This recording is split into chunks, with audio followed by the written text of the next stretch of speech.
Ang hangin sa Grand Ballroom ng Ilustrasyo Hotel ay mabigat sa halimuyak ng mga puting rosas at sa amoy ng karangyaan. Libo-libong artipisyal na bituin ang kumikinang mula sa mataas na kisame, na para bang ninakaw ang ganda ng kalangitan para lamang sa gabing iyon.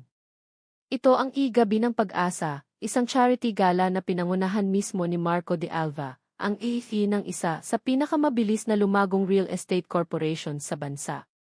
Pero para kay Marco, ang gabing ito ay higit pa sa pagtulong, ito ay isang laro ng kapangyarihan. Nakatayo siya sa gitna ng bulwagan, suot ang isang mamahaling tuksedo na tila hinulma para sa kanyang matipunong katawan.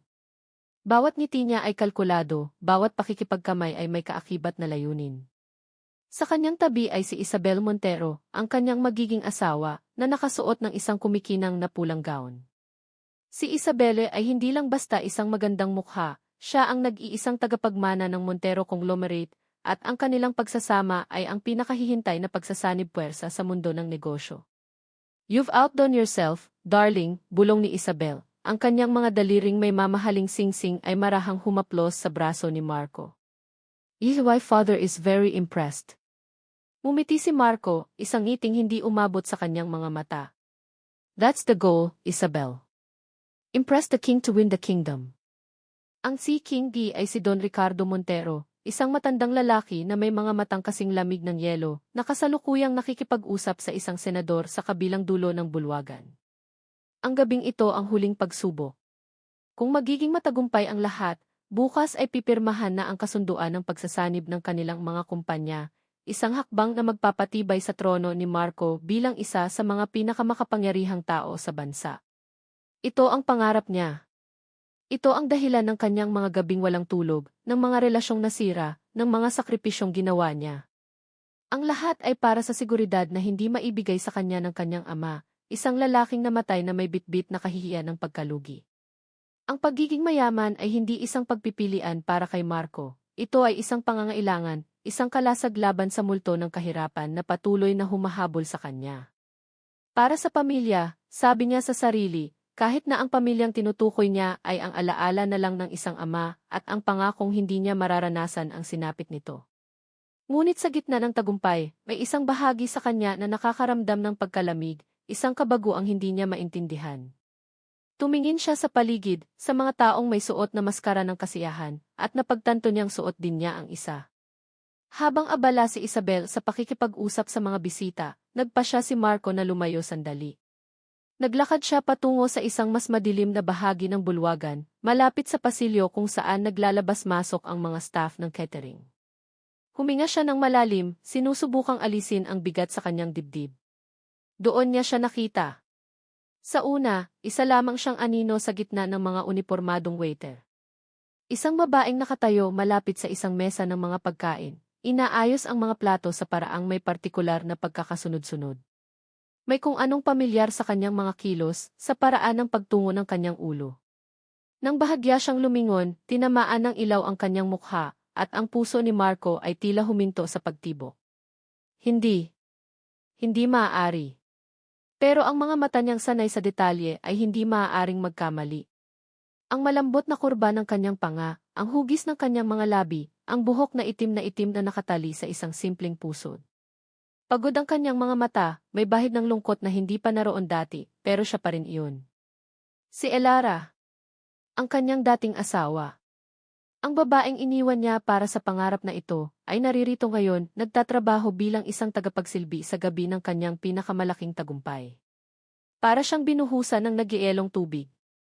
Ang lahat ng hangin sa kanyang baga ay tila naubos. Ano ang ginagawa niya rito? Sa lugar na ito na puno ng pagkukunwari, isang lugar na alam niyang kinasusuklaman ni Elara. Naalala niya ang mga pangarap nito, isang maliit na book cafe, isang hardin na puno ng mga halamang gamot, isang buhay na simple pero totoo. Ang mga pangarap na tinawag niyang maliliit sa huli nilang pag-aaway. Habang nakatitig siya, hindi makagalaw, ang kanyang mga mata ay bumaba mula sa mukha nito. At doon, sa ilalim ng medyo maluwag na uniporme, may isang bagay na mas lalong nagpatigil sa kanyang mundo. Isang malinaw na umbok sa kanyang tiyan. Buntis. Si Elara ay buntis. Ang salita ay umalingaw sa kanyang isipan na parang bomba. Parang nabingi siya sa ingay ng paligid. Ang musika, ang tawanan, ang kalansing ng mga kopita, lahat ay naglaho. Tanging ang imahe lamang ni Elara, pagod at nagdadalang tao, ang natira. Tila naramdaman ni Elara ang bigat ng kanyang mga titig. Dahan-dahan itong lumingon at ang mga mata nila ay nagtagpo sa gitna ng karamihan.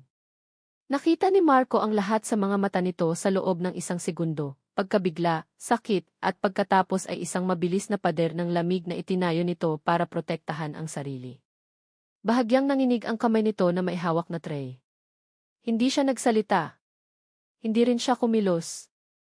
Mabilis na umiwas ng tingin si Elara, tumalikod, at nagmamadaling naglakad palayo, nawala sa hanay ng iba pang mga staff na papasok sa kusina. Naiwan si Marco na nakatayo, nakatanga, ang tiyampag sa kanyang kamay ay nakalimutan na. Marco, are you okay? Naramdaman niya ang paghawak ni Isabel sa kanyang braso. You look like you've seen a ghost. Lumingon si Marco kay Isabel, pilit na umiti, ngunit ang maskara niya ay basag na. Just tired, sabi niya, ang boses ay halos hindi lumabas. Pero sa isip niya, iisang tanong ang paulit-ulit na umiikot, isang tanong na nagbabantang gumuho sa lahat ng pinaghirapan niya, kaninong anak ang dinadala niya. Tapos na ang selebrasyon. Ang mga ilaw ay unti-unting pinapatay. Ngunit para kay Marco, ang gabi ay ngayon palang nagsisimula. Habang pauwi sila ni Isabel sa magarbong sasakyan, wala siyang ibang marinig kundi ang tibok ng kanyang puso. The deal is practically sealed. Dad was ecstatic, sabi ni Isabel, puno ng galak. We should celebrate again tomorrow, just the two of us. Yee, sure, sagot ni Marco, ang tingin ay nasa labas ng bintana, hinahanap ang isang mukhang imposible namang makita.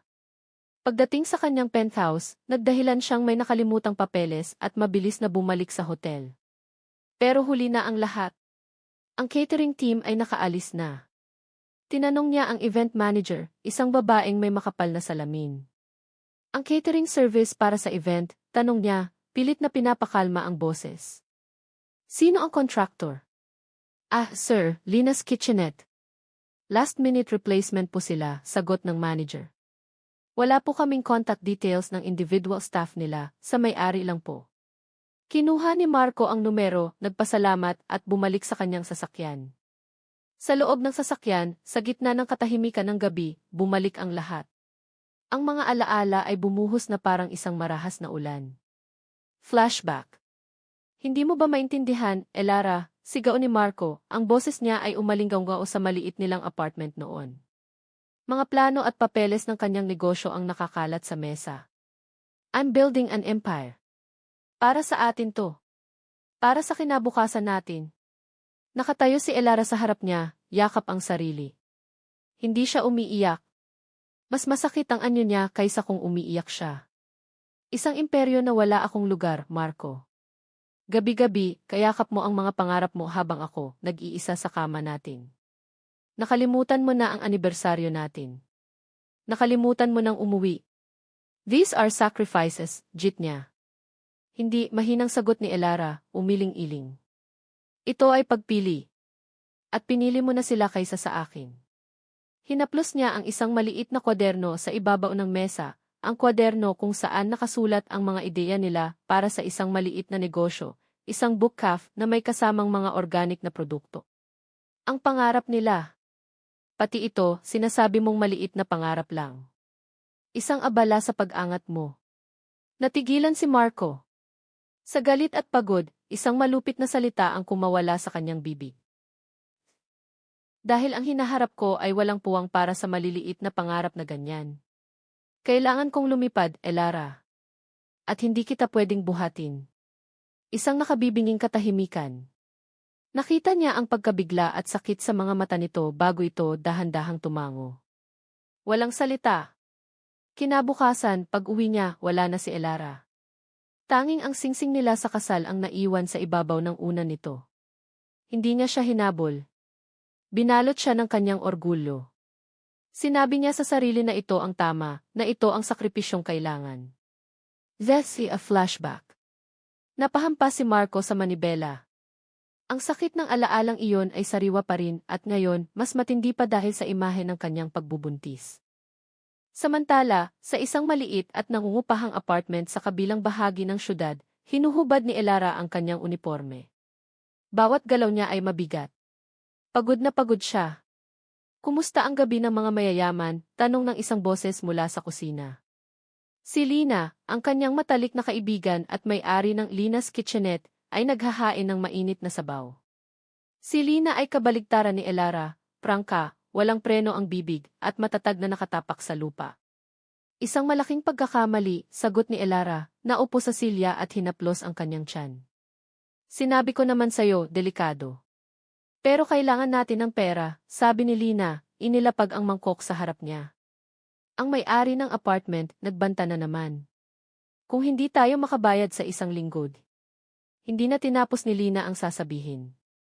Alam na ni Elara. Ito ang dahilan kung bakit nila tinanggap ang biglaang trabaho.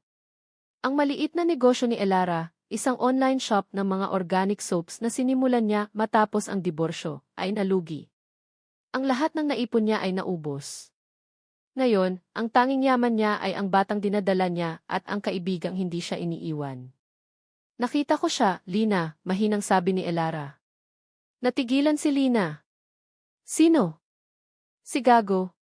Tumango si Elara, nanginginig ang mga labi. At nakita niya ako. Nagmura si Lina. Anong ginawa niya? Wala. Nagkatinginan lang kami. Biglang nagring ang telepono ni Elara. Isang hindi rehistradong numero. Nagkatinginan sila ni Lina. May pag-aalinlangan, sinagot niya ito. Hello? Elara? Ang boses na iyon. Ang boses na minsan ay musika sa kanyang pandinig, ngayon ay parang kulog na nagbabadya ng bagyo. Nanigas si Elara. Elara, please, let's talk. Hinawakan ni Lina ang kamay niya. Nakita niya ang determinasyon sa mga mata ng kaibigan. Huminga ng malalim si Elara, pinuno ng lakas ang kanyang dibdib para sa nag-iisang bagay na mahalaga sa kanya ngayon. Wala tayong dapat pag-usapan, sabi niya, ang boses ay malamig at matatag, bago niya pinatay ang tawag at agad na blinok ang numero. Yinakap niya ang kanyang tiyan. Para sa'yo, anak. Lalaban si nanay. Kakayanin natin to ng tayong dalawa lang. Ang katahimikan sa penthouse ni Marco ay isang uri ng parusa. Bawat sulok ng malawak na espasyo, mula sa mga disenyong Italyano na muebles hanggang sa mga painting na milyon-milyon ang halaga, ay sumisigaw ng tagumpay na ngayon ay wala ng lasa. Hindi siya makatulog. Ang imahe ni Elara, pagod, buntis, at may pader ng lamig sa mga mata, ay nakaukit sa kanyang isipan. Ang malamig at matatag na boses nito sa telepono, bago siya i-block, ay paulit-ulit na tumutunog sa kanyang tainga, wala tayong dapat pag-usapan. Nakatayo siya sa harap ng salaming bintana na abot kisam, tanaw ang kumikinang na syudad sa ibaba.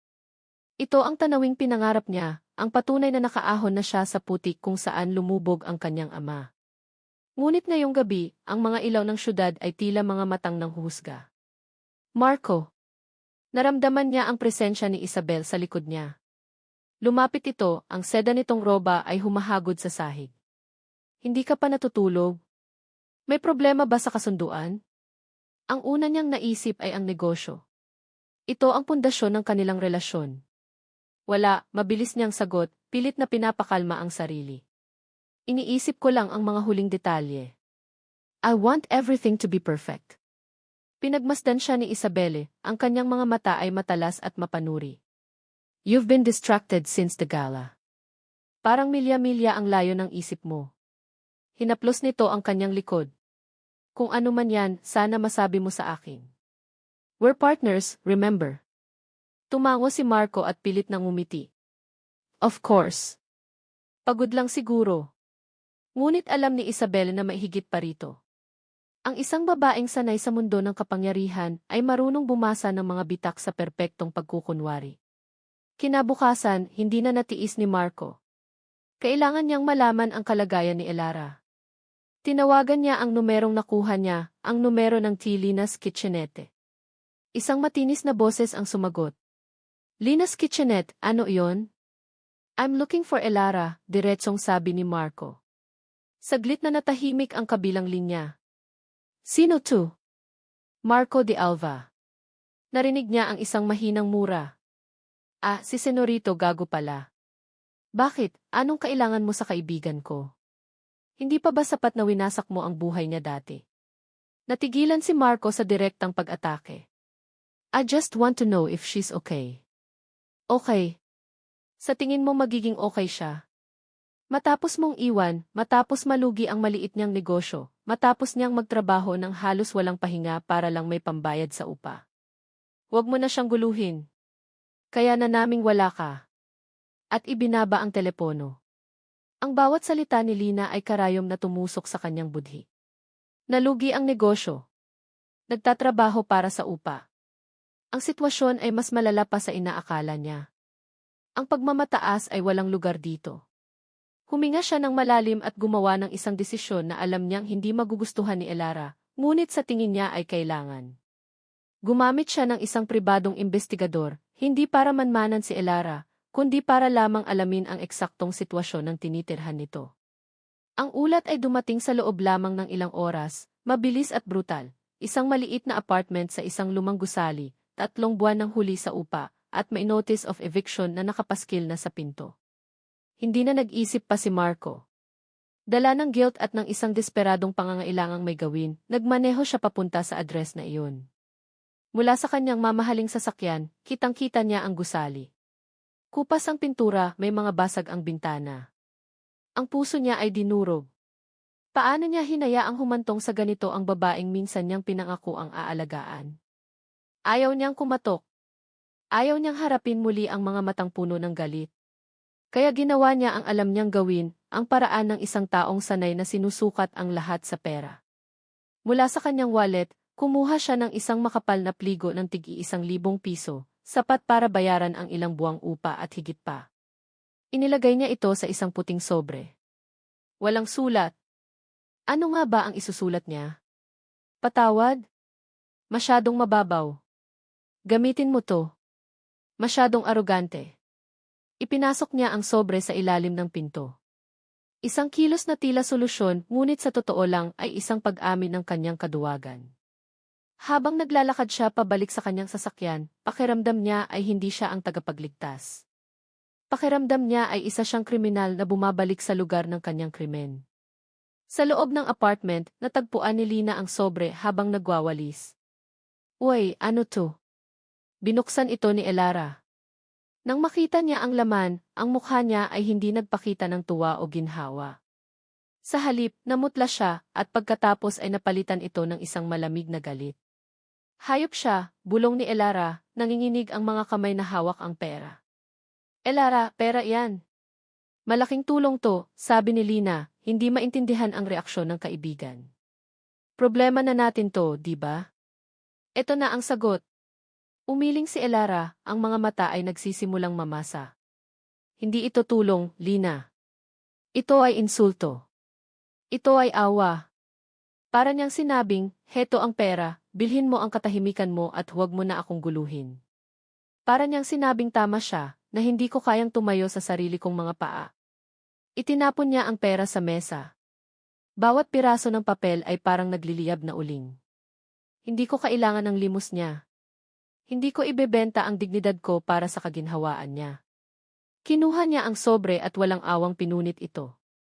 At pagkatapos ay ang isa pa, hanggang sa ang mga piraso ng puting papel ay nagkalat sa sahig na parang nyebe ng kasinungalingan. Ang liham na hindi na isulat, ang pagtatangkang hindi naging tapat, lahat ay punit-punit, tulad ng tiwalang matagal ng winasak ni Marco. Habang pinupulot ni Elara ang bawat piraso ng kanyang dignidad mula sa sahig ng kanyang apartment, si Isabel naman ay gumagawa ng sarili niyang hakbang. Ang pagkaabala ni Marco ay hindi na maikakaila. Sa isang breakfast meeting kasama ang kanyang ama, napansin ni Don Ricardo ang kawalan ng pokus ni Marco. Your fiance seems to have his head in the clouds, sabi ng matanda kay Isabel nang sila na lang ang naiwan. I hope his personal affairs won't affect our business. Ang mga salitang iyon ay sapat na para kay Isabel. Ito ay hindi na lamang tungkol sa puso, ito ay tungkol sa negosyo, sa reputasyon, sa kapangyarihan ng pamilya Montero. Pag-uwi niya, gumawa siya ng isang tawag sa isang taong matagal na niyang pinagkakatiwalaan para sa mga sensitibong bagay. I need you to follow the fiant, Marco de Alva, sabi niya sa kabilang linya, ang kanyang boses ay kalmado, ngunit may bakal sa ilalim. I want to know where he goes, who he meets. Be invisible. Report everything to me. Nagsimula na ang pag-ikot ng orasan. Samantala, nalaman ni Marco, sa pamamagitan ng isa pang galit na tawag mula kay Lina, na ang pera niya ay itinapon. Akala mo lahat na bibili mo, sigaw nito bago siya muling ibaba. Doon napagtanto ni Marco ang kanyang pagkakamali. Ang wika ng pera ay hindi na gumagana kay Elara. Kung gusto niyang makalapit, kailangan niyang gumamit ng ibang wika, ang wikang minsan nilang pinagsaluhan. Ang wika ng mga pangarap. Naalala niya ang kwaderno. Ang mga ideya para sa isang book cafe. Ang plano para sa mga organic na produkto. Ang mga bagay na tinawag niyang maliit. Marahil, iyon ang susi. Sa halip na bumalik sa apartment nito, pinuntahan niya ang Lina's Kitchenette. Isang maliit na karinderya sa isang abalang kanto. Payak, ngunit malinis at puno ng tao tuwing tanghalian. Naghintay siya hanggang sa humupa ang mga customer. Bandang 3:00 ng hapon, pumasok siya. Naroon si Elara sa isang sulok, nagpupunas ng mesa, ang bawat kilos ay mabagal at maingat dahil sa kanyang kalagayan. Si Lina, na nasa likod ng counter, ay agad siyang nakita. Ang mga mata nito ay nanlilisik. Anong ginagawa mo rito, sita ni Lina? Hindi pinansin ni Marco si Lina. Ang kanyang mga mata ay nakatuon kay Elara. Nag-angat ng tingin si Elara, ang mukha ay walang emosyon. Elara, panimula ni Marco, ang boses ay mababa at puno ng pagsisisi. Nagkamali ako. Ang pera isang insulto iyon. I'm sorry. Ang pag-amin na iyon ay tila bahagyang bumasag sa yelo. Huminto si Elara sa pagpupunas. Nagpatuloy si Marco, maingat sa bawat salita. Narinig ko ang nangyari sa online business mo. At alam kong masakit yon. Pero alam ko rin na magaling ka. Ang mga ideya mo may potensyal sila. Tumingin sa kanya si Elara, may bahid ng pagdududa. Anong gusto mong palabasin? Gusto kong tumulong. Hindi sa pera. Lumapit siya ng isang hakbang. Bilang isang business consultant. Walang bayad. Walang kapalit. Tingnan natin ang business plan mo, pag-aralan natin kung saan nagkamali. I-refine natin. Tulungan kitang itayo ulit. Sa tamang paraan. Ito ay isang alok na hindi inaasahan ni Elara. Hindi ito limos. Ito ay isang pagkilala sa kanyang kakayahan. Ang pride niya ay nagsasabing hindi, ngunit ang puso ng isang ina na gustong magbigay ng magandang kinabukasan para sa kanyang anak ay nag-aalinlangan. Ang pangarap niyang minsan nang namatay ay tila muling binibigyan ng hininga. Bakit mo gagawin to? Tanong niya, ang boses ay mahina. Dahil may utang ako sayo, sagot ni Marco, at sa pagkakataong iyon, naging totoo ang kanyang mga salita. Pumayag si Elara, sa kondisyon na si Lina ay palaging naroroon. Sa mga sumunod na araw, nagsimula silang magkita sa karinderya pagkatapos ng rush hour. Sa harap ng mga lumang resibo at menu, inilatag ni Elara ang kanyang mga ideya. Nakita ni Marco ang kislap sa mga mata nito habang nagpapaliwanag ito tungkol sa mga sangkap, sa marketing, sa branding. Bumalik ang dating Elara, ang babaeng matalino, puno ng pasyon, ang babaeng una niyang minahal. At sa mga sandaling iyon, habang nagpapalitan sila ng mga suhestyon, nawawala ang pader sa pagitan nila. May mga sandali ng tawanan ng pagtango sa pagkakaunawaan. Isang koneksyon ng mga isipan na matagal nang nawala. Isang hapon, matapos ang isang partikular na produktibong talakayan, habang nakatingin si Marco kay Elara na masayang-masaya sa kanilang narating, alam niyang hindi na niya kayang magpanggap pa. Itinigil niya ang usapan tungkol sa negosyo. Ang ngiti sa kanyang mukha ay napalitan ng seryosong ekspresyon. Tumingin siya ng diretso sa mga mata ni Elara. We can talk about business all day, Elara, sabi niya, ang boses ay malumanay ngunit may bigat. Pero may isang bagay lang akong kailangang malaman. Isang bagay na mas mahalaga sa lahat ng ito. Ang kanyang mga mata ay dahan-dahang bumaba sa nakaumbok na tiyan ni Elara, at pagkatapos ay bumalik sa mga mata nito. Ang hangin sa pagitan nila ay naging siksik at mabigat. Anak ko ba yan? Ang tanong ni Marco ay binitin sa hangin na parang isang matalim na patalim, handang bumagsak anumang oras. Napuno ng katahimikan ang munting karinderya. Maging si Lina, na kanina patahimik na nagmamasid sa isang sulok, ay napahinto sa kanyang ginagawa. Ang mga mata ni Elara ay hindi kumurap. Isang mahabang sandali, tila pinag-aaralan niya ang bawat sulok ng kaluluwa ni Marco, hinahanap kung may bahid ng pagkukunwari, ng obligasyon, o ng awa. Pero ang nakita niya ay isang bagay na hindi niya inaasahan, takot. Takot na malaman ang sagot at takot na hindi ito malaman. Dahan-dahan, inilapag ni Elara ang hawak niyang ballpen. Ang kanyang kamay ay marahang dumapo sa kanyang tiyan, isang kilos na puno ng proteksyon at pagmamay-ari. Huminga siya ng malalim at nang magsalita siya, ang kanyang boses ay hindi galit o nanunumbat. Ito ay payak at puno ng bigat ng katotohanan. Sabi niya, "Anak mo siya." Ang dalawang salitang iyon ay tumama kay Marco na parang isang malakas na alon, winasak ang lahat ng natitirang depensa sa kanyang puso. Ginhawa, takot, kagalakan, pagsisisi. Lahat ng emosyon ay naghalo-halo sa loob niya, na nag-iwan sa kanya na hindi makapagsalita. Gusto niyang magtanong kung bakit, kung paano, kung kailan. Pero alam niyang wala siyang karapatan. Tila nabasa ni Elara ang mga tanong sa kanyang mga mata. Nagpatuloy siya, nalaman ko 1 linggo pagkatapos kong umalis. Pagkatapos ng huli nating pag-aaway. Ang sakit ay bahagyang gumuhit sa kanyang mukha. Ang araw na sinabi mong walang puwang sa hinaharap mo ang maliliit na pangarap ko. Bumagsak ang mga balikat ni Marco. Ang alaala ng mga salitang iyon ay isang sugat na hindi pa rin gumagaling. Bakit hindi mo sinabi sa akin, Elara? Halos pabulong niyang tanong.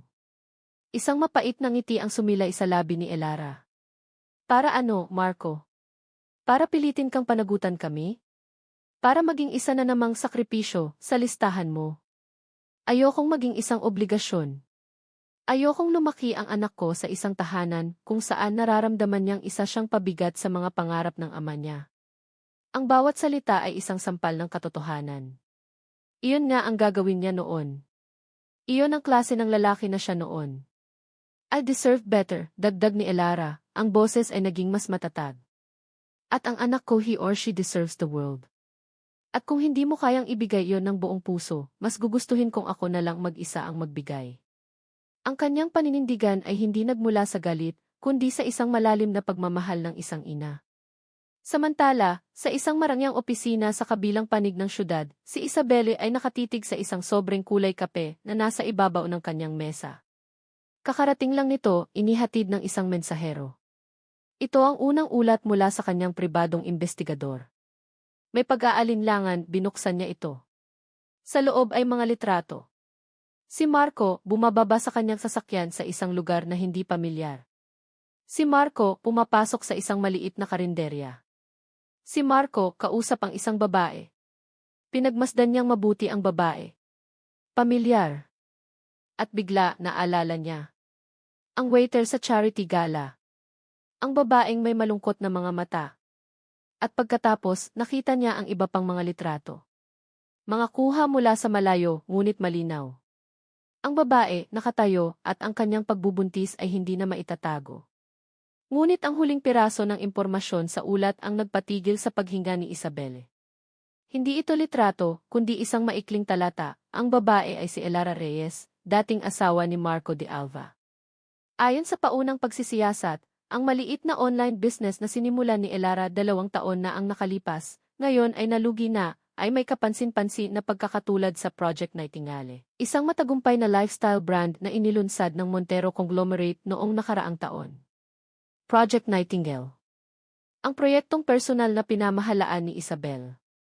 Ang proyektong nagbigay sa kanya ng malaking karangalan sa loob ng kanilang kumpanya. Ang mga ideya ay hindi orihinal sa kanya. Nakuha niya ang mga ito mula sa isang feasibility study na ibinasura ng isa sa kanilang mga ampersand teams. Isang pag-aaral na isinumite ng isang maliit, hindi kilalang aplikante noon. Isang pag-aaral na hindi niya pinansin ang pinagmulan. Nanlamig ang buong katawan ni Isabelle. Ito na pala iyon. Ang multo mula sa nakaraan ni Marco ay hindi lang isang buntis na ex-wife. Ito ay isang banta. Isang banta sa kanyang reputasyon, sa kanyang tagumpay, at sa pangalan ng pamilya Montero. Ang katotohanan ni Marco ay tungkol sa isang anak na hindi niya alam. Ang kasinungalingan ni Isabelle ay tungkol sa isang tagumpay na hindi kanya. At sa puntong iyon, alam niyang ang dalawang bagay na ito ay hindi maaaring mabuhay ng magkasama sa iisang mundo.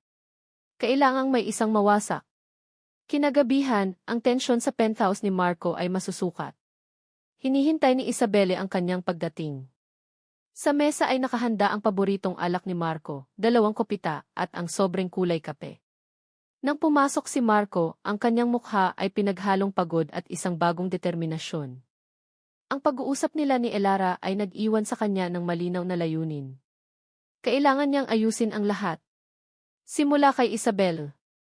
"We need to talk," sabay nilang sabi. Naupo si Marco. Nakita niya ang sobre. "What's that?" Itinulak ito ni Isabelle papunta sa kanya. "Ella, don't you tell me."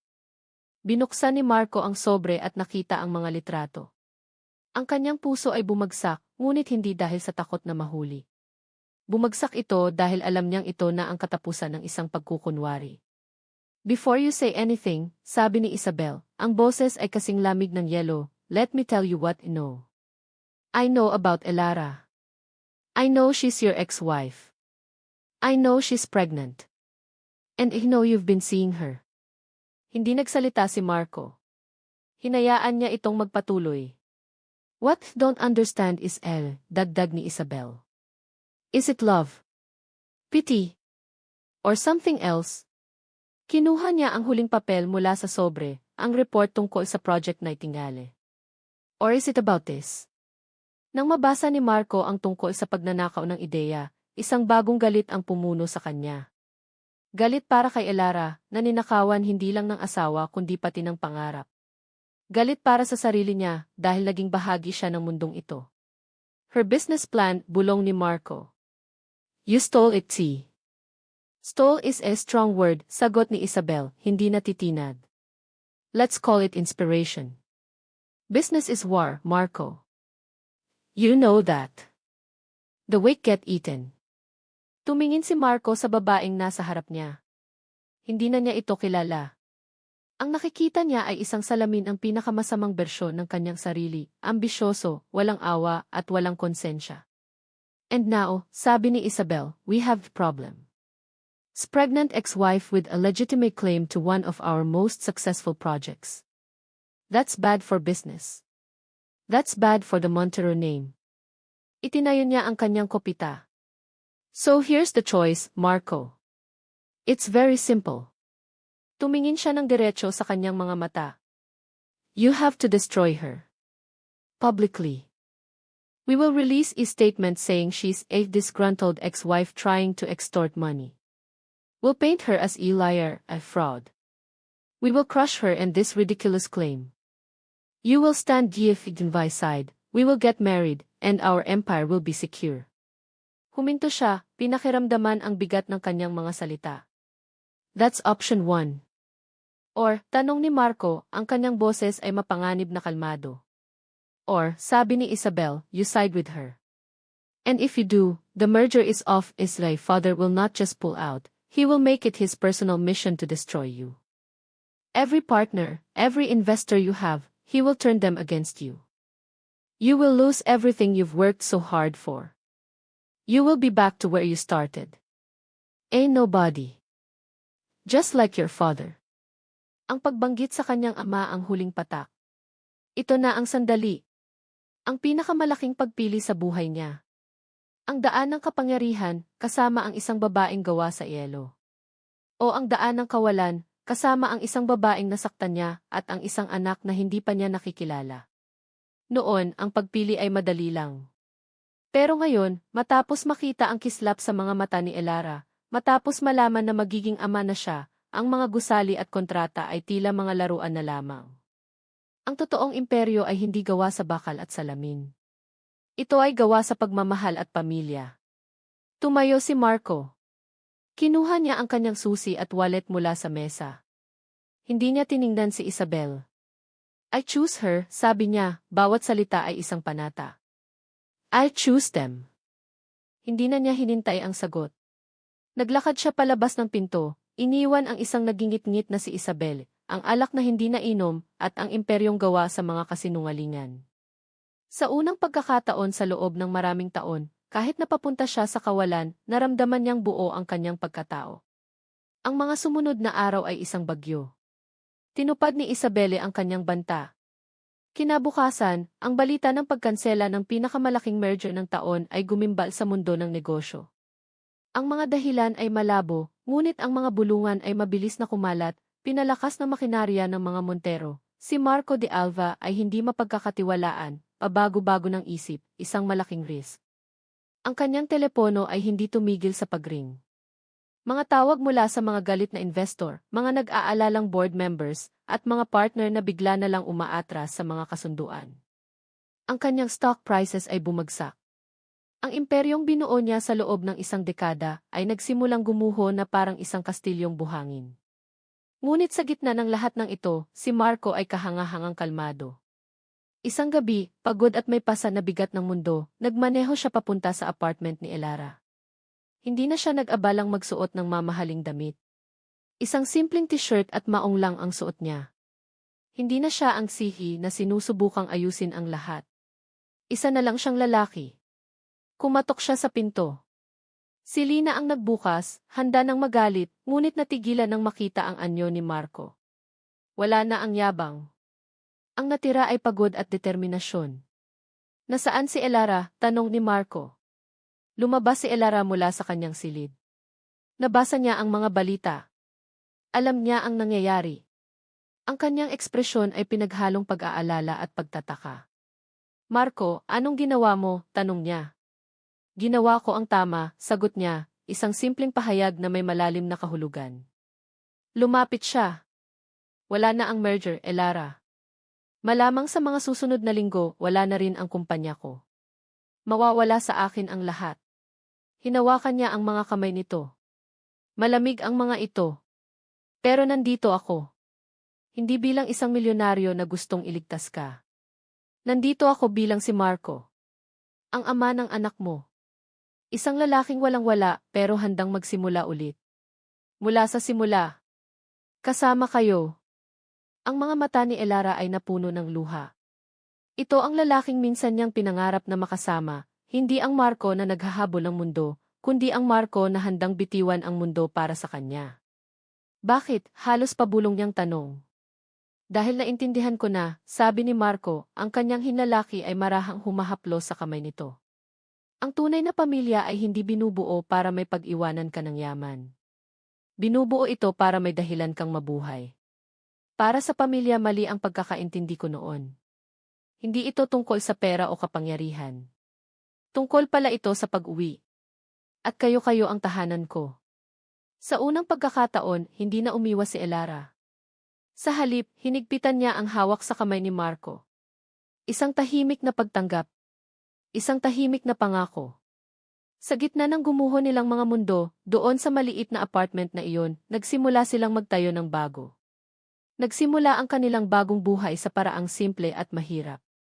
Ipinagbili ni Marco ang kanyang penthouse, ang kanyang mga mamahaling sasakyan, at lahat ng ari-arian niya para bayaran ang kanyang mga obligasyon. Lumipat siya sa isang maliit na apartment malapit kina Elara. Araw-araw, magkasama sila. Tinulungan niya si Elara na i-refine ang business plan nito.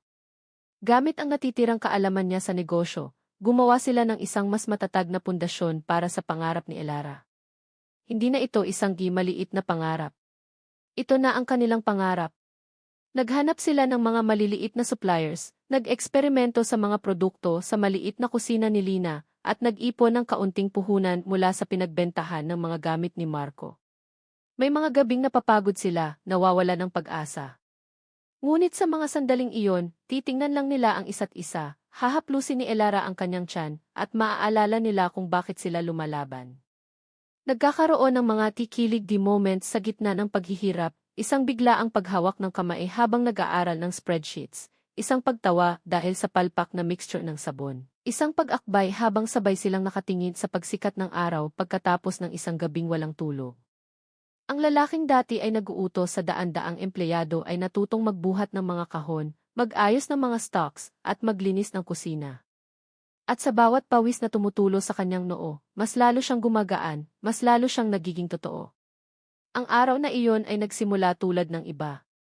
Abala sila sa pag-aasikaso ng mga unang sample ng kanilang bagong produkto, isang linya ng organic baby products na pinangalanan nilang Isinag, hango sa pag-asang dala ng kanilang anak. Bigla, napahawak si Elara sa kanyang tiyan at napaupo, ang mukha ay namutla. Marco, sabi niya, ang boses ay nanginginig. Oras na yata. Ang lahat ay naging isang mabilis na pagkilos. Tinulungan ni Marco si Elara, kinuha ang go bag na matagal na nilang inihanda, at isinakay siya sa ngunit maaasahang kotse na nabili niya. Walang marangyang sasakyan, walang pribadong ospital. Isang pampublikong ospital ang kanilang destinasyon, ang tanging kaya ng kanilang budget. Ang biyahe ay puno ng kaba.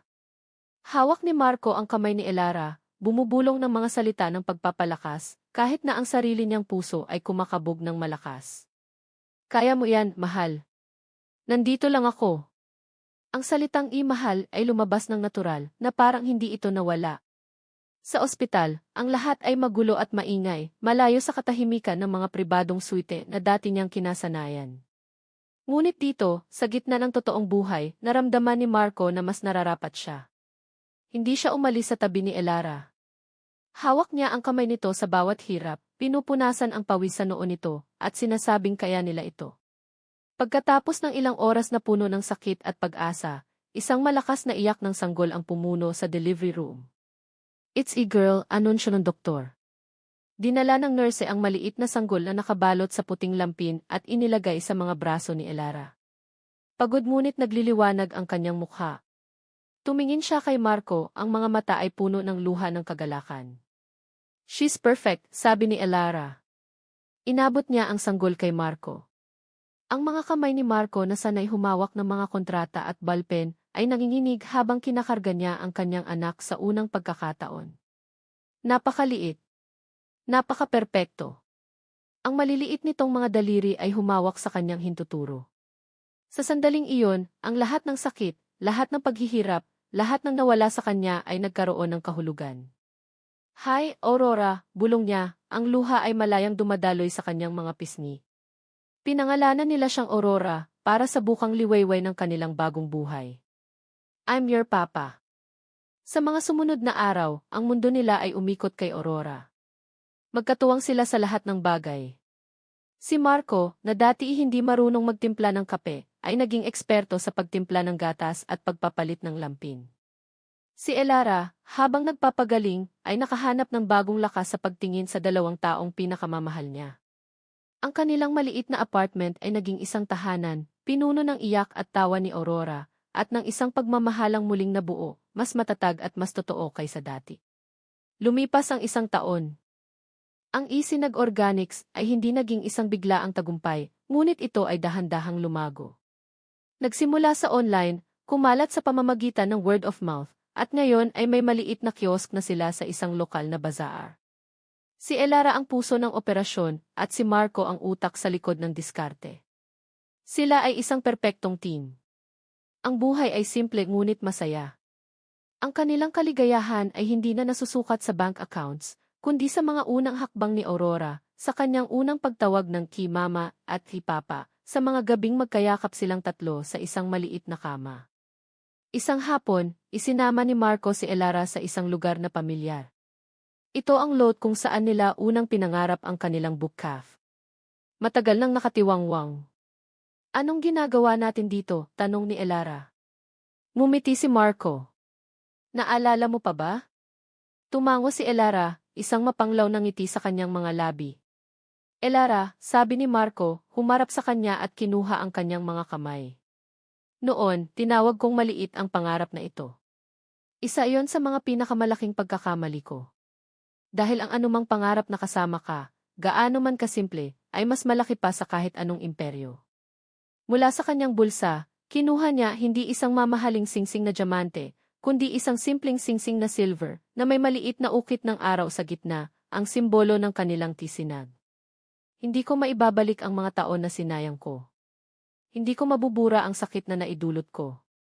Pero maipapangako ko sa iyo ang lahat ng araw na darating, sabi niya, ang boses ay nanginginig sa emosyon. Gusto kong bumuo ng maraming pangarap kasama ka at si Aurora. Gusto kong maging asawa mo ulit sa tamang paraan ngayon. Lumuhod siya. Elara Reyes, will you marry me again? Tumulo ang mga luha ni Elara, ngunit ngayon ay luha na ng purong kaligayahan. Sa gitna ng damuhan, sa lugar kung saan nagsimula ang isang nasirang pangarap, isang bagong pangako ang nabuo. Sagot niya, Marco, pakakasalan kita. Ang kanilang kasal ay ginanap sa likod bahay ng karinderya ni Lina. Simple, masaya, at puno ng mga taong tunay na nagmamahal sa kanila. Ang mga dekorasyon ay mga bulaklak mula sa hardin at mga ilaw na nakasabit. Si Elara ay nakasuot ng isang simpleng puting bestida. Si Marco ay nakasuot ng barong. At si Aurora, ang kanilang munting bulaklak, ay masayang tumatakbo-takbo, hawak ang isang lobo. Walang mga kilalang personalidad. Walang press. Tanging pamilya at mga tunay na kaibigan. Habang nagsasayaw sila sa ilalim ng mga bituin, sa saliw ng isang gitarang tinutugtog ng isang kaibigan, ibinulong ni Marco sa tenga ni Elara. Mahal kita, sabi niya. Noon, ngayon at bukas. Mahal din kita, sagot ni Elara, isinandal ang ulo sa kanyang dibdib. Nakarating din tayo. Tumingin sila sa kanilang anak na masayang tumatawa. Sa wakas, naintindihan na nila. Ang tagumpay ay hindi ang marating ang tuktok. Ito ay ang mahanap ang lugar kung saan ka nararapat, kasama ang mga taong bumubuo sa iyong mundo. At sila, sa wakas, ay nakauwi na. Lumipas ang 3 taon. Ang buhay ay parang isang ilog na umaagos, minsan ay banayad, minsan ay may mga batong kailangang lampasan. Para kina Marco at Elara, ang agos ay nagdala sa kanila sa isang lugar na hindi nila lubos akalain. Ang Isinag Organics ay higit pa sa isang negosyo. Ito ay naging isang kwento. Isang kwentong ibinabahagi ng mga ina sa isa't isa sa mga online forum, ng mga beauty bloggers na humanga sa pagiging tunay ng kanilang mga produkto, ng mga taong sawang-sawa na sa mga kemikal at naghahanap ng bagay na simple at totoo. Ang kanilang maliit na kiosk sa bazaar ay naging isang pwesto sa isang kilalang mall, at ang kanilang online store ay palaging abala. Hindi sila yumaman sa paraang tulad ng dati ni Marco, pero ang buhay nila ay masagana. Masagana sa kaligayahan, sa kapayapaan ng isip, at sa mga halakhak ng kanilang 4 na taong gulang na si Aurora, isang masiglang bata na may mga matang tulad ng kay Elara at ngiti na tulad ng kay Marco. Isang umaga, habang nag-aalmusal silang 3, isang email ang dumating sa laptop ni Marco. Isang email na magbabago sa agos ng kanilang ilog. Mula sa Prime Retail, sabi ni Marco, ang kanyang boses ay maihalong pagtataka at kaba. Ang Prime Retail ang isa sa pinakamalaking chain ng department store sa bansa. Binasa niya ng malakas ang email. Ang Prime Retail ay naghahanap ng isang eksklusibong partner para sa kanilang bagong Filipino Artisans section. At ang Isinag Organics ang isa sa mga nangungunang kandidato. Ito ay isang oportunidad na maglalagay sa kanilang mga produkto sa buong bansa. Isang pangarap na tila napakalayo noon. Ngunit may isang kondisyon. Isang pangungusap sa dulo ng email na nagpatigil sa kanilang pagdiriwang. Ang mapipiling brand ay inaasahang maging pangunahing katunggali ng aming kasalukuyang top-selling lifestyle brand, ang Project Nightingale. Biglang nanlamig ang hangin sa kanilang kusina. Project Nightingale. Ang pangalang iyon ay isang multo. Isang anino na matagal na nilang sinubukang kalimutan. Kahit hindi na sila direktang ginugulo ng mga Montero, ang tagumpay ng Project Nightingale ay isang palaging paalala ng pagnanakaw at kawalang katarungan. Si Lali. Bulong ni Elara, ang kanyang kamay ay biglang humigpit sa hawak na tasa. Gusto nilang paglabanin tayo. Nakita ni Marco ang pagbabago sa mukha ng kanyang asawa. Ang kislap ng tagumpay ay napalitan ng isang pamilyar na anino ng sakit. Ito ang sugat na hindi pa lubos na naghihilom. Ang pangarap na ninakaw. Hindi natin kailangang gawin to, Elara, agad na sabi ni Marco. Masaya na tayo. Okay na tayo. Hindi natin kailangan ng gulo. Ang kanyang unang reaksyon ay protektahan siya, protektahan ang kapayapaan na kanilang pinaghirapan. Umiling si Elara, ngunit ang tingin niya ay malayo. Hanggang kailan, Marco? Hanggang kailan tayo magiging anino nila? Tuwing makikita ko ang produkto nila sa isang magazine o sa parang may kung anong tumutusok sa puso ko. Hindi dahil sa pera. kundi dahil iyon dapat ang sa atin. Ang kwento natin. Ang pagod at puyat natin. Tumingin siya kay Marco at ngayon ang mga mata niya ay hindi na puno ng sakit, kundi ng isang bagong apoy. Ninakaw nila ang nakaraan natin. Hahayaan ba nating nakawin din nila ang kinabukasan natin? Ang tanong na iyon ay tumama kay Marco. Napagtanto niyang ang pag-iwas sa gulo ay hindi pagprotekta kay Elara. Ito ay pagpayag na manatili sila sa anino. Ang tunay na pagprotekta ay ang bigyan siya ng pagkakataong lumaban para sa sarili niya. Anong gusto mong gawin? Tanong niya, ang kanyang boses ay matatag, isang pangako ng suporta. Huminga ng malalim si Elara. Gusto kong lumaban. Hindi para sa pera. Hindi para sa paghihiganti. Tumingin siya sa kanilang anak na si Aurora, na masayang nagkukulay sa isang coloring book, walang kamalay-malay sa bigat ng usapan. Gusto kong lumaban para sa pangalan natin. Para malaman ng anak natin na ang pamilya de Alva ay hindi tumatakbo sa laban. Para sa kanya. Iyon na iyon. Ang pagpili ay ginawa. Ang pakikipag-ugnayan sa Prime Retail ay hindi na lamang isang business deal. Ito na ngayon ang kanilang larangan ng digmaan. Sumagot sila sa email. Tinanggap nila ang hamon. At sa Montero Tower, sa opisina ni Isabel na may tanawin ng buong syudad, isang assistant ang nag-abot sa kanya ng isang report. Ma'am, a small brand called Sinag Organics has accepted the challenge for the Prime Retail Partnership. They are now officially a contender against Project Nightingale. Ngumiti si Isabel. Isang ngiting malamig at mapanganib. Sinag Organics, ulit niya sa pangalan na parang isang lasong dahan-dahan niyang tinitikman. Akala ko namatay na sila.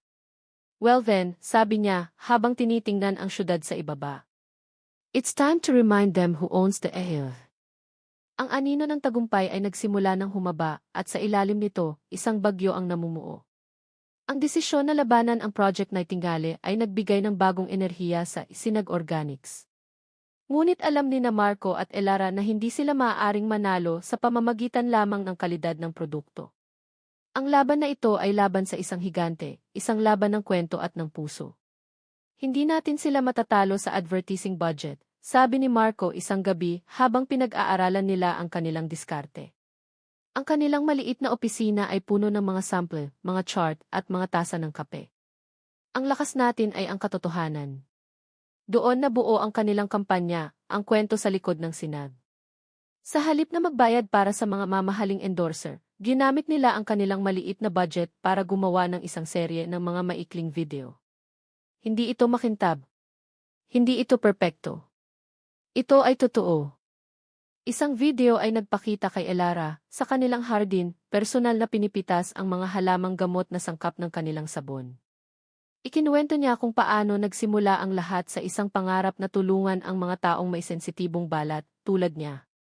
Ang isa pang video ay nagpakita kay Marco, hindi bilang isang dating kundi bilang isang ama, na maingat na tinitimpla ang isang bote ng kanilang baby oil, habang pinapanood siya ni Aurora.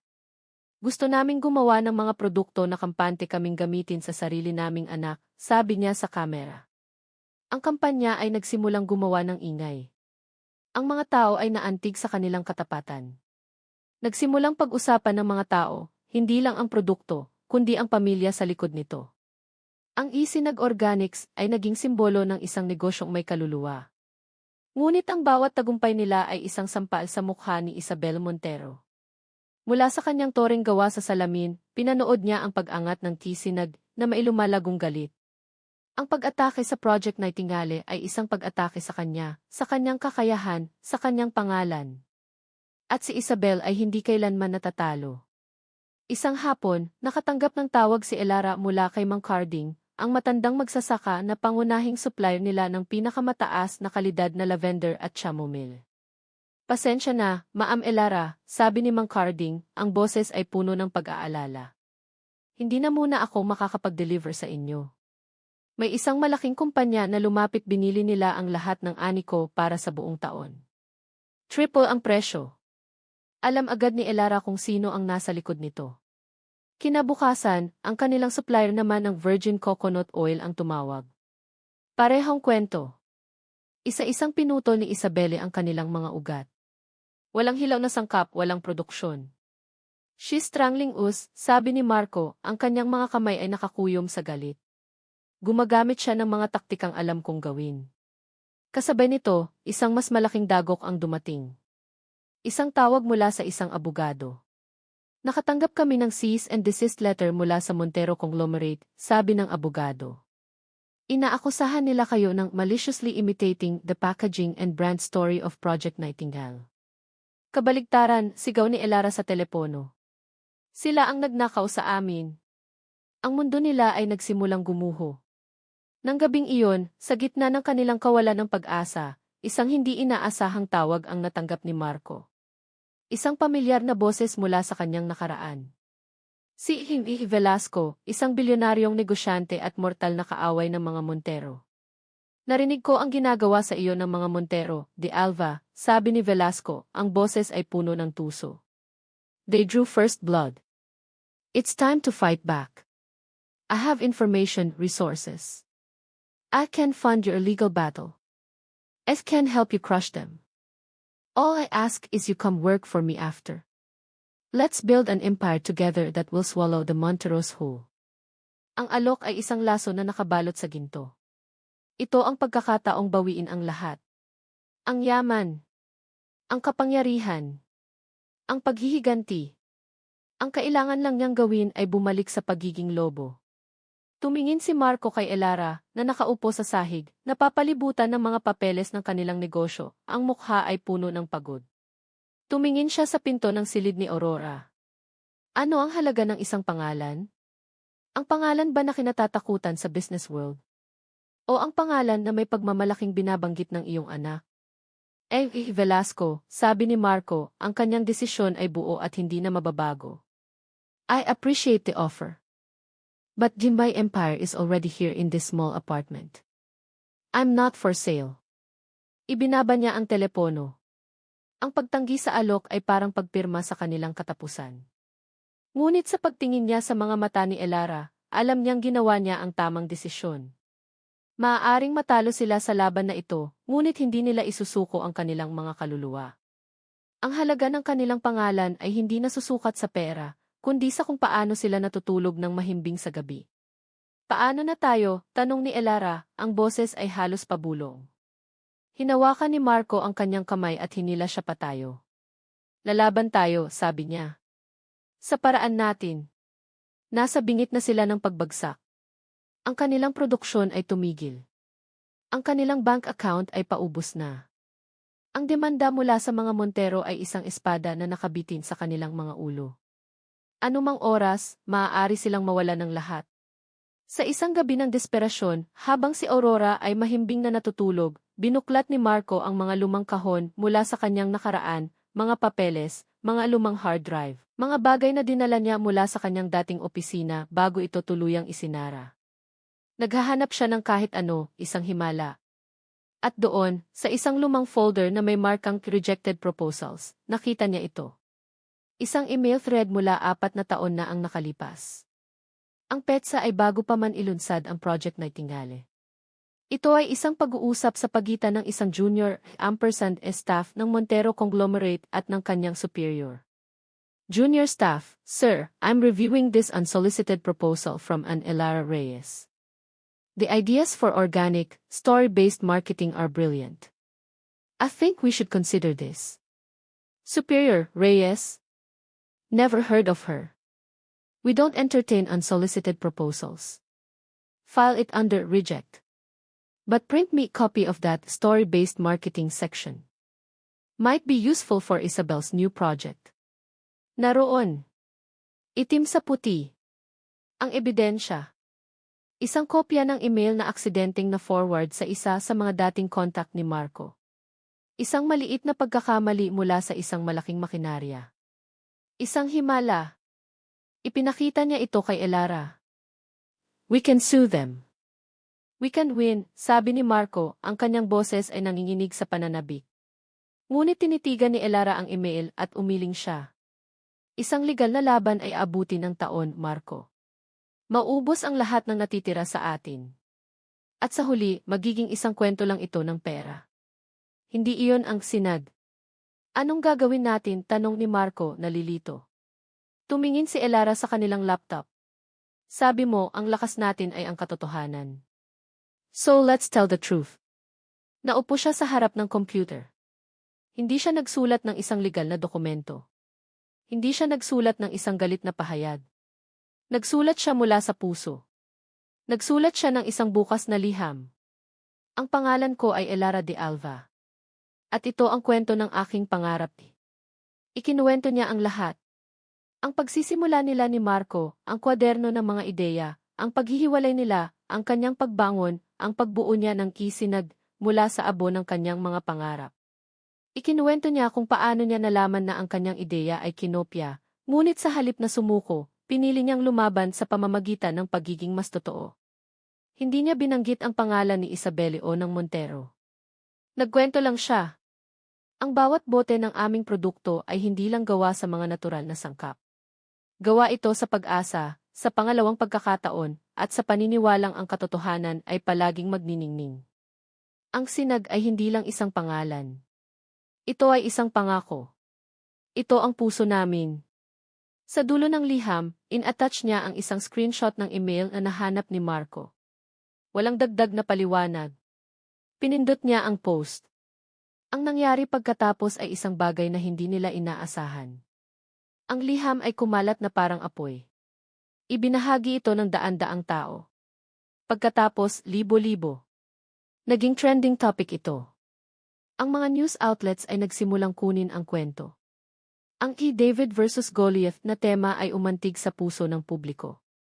Ang kampanya ay hindi na tungkol sa isinagdi laban sa Project Nightingale.